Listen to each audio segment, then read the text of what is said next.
Barack Obama, his whole agenda, I think, is problematic.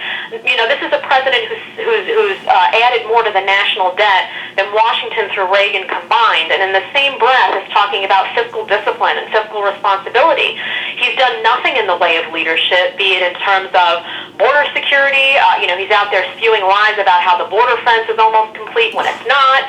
He's suing the state of Arizona for enforcing a law that the federal government should be enforcing already. He's done really nothing in the way of leadership on any count, as far as I'm concerned. His foreign policy is very hazy. We never really know why we're involved in one area over another. It's not consistent. The messaging from the administration right off the bat is always unclear. American public is confused.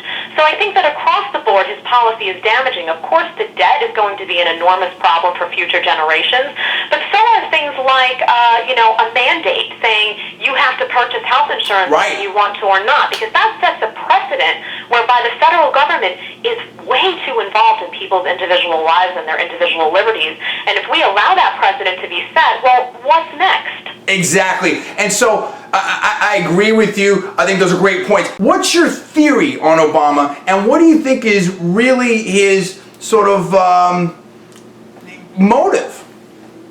Well, I think it's twofold. I think he has a very different worldview whereby he still believes that being nice to terrorists can pacify things and can set wrongs right, and he still has an enormous sense of self-importance whereby he thinks that just by him being out there and saying something that all of a sudden the vast majority of the world is going to respect it and abide. And as we've seen, our standing in the world is not getting better. Many countries are laughing at us.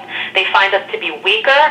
They find us to not be standing on solid economic ground or policy ground, for that matter. Our allies are concerned. We saw recently this huge issue with Israel whereby he really threw an ally under the bus without blinking.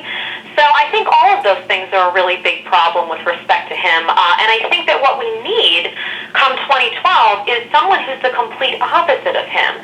The other issue with Obama is that he had no experience. He did not have any executive experience. So he has a worldview that's problematic, in my opinion, coupled with a complete lack of experience as to what to do in an executive role, which is why, for me, when I look at 2012 candidates, I'm always looking at, does this candidate have executive experience? Have they run a city or a state? Have they balanced budgets? Have they hired and fired workers? All of that is very important because in addition to having a worldview that I think aligns with, keeping America strong and a strong belief in American exceptionalism, if you don't have the executive experience, you're gonna stumble quite a bit. So I think we see a combination of those two things going on with him.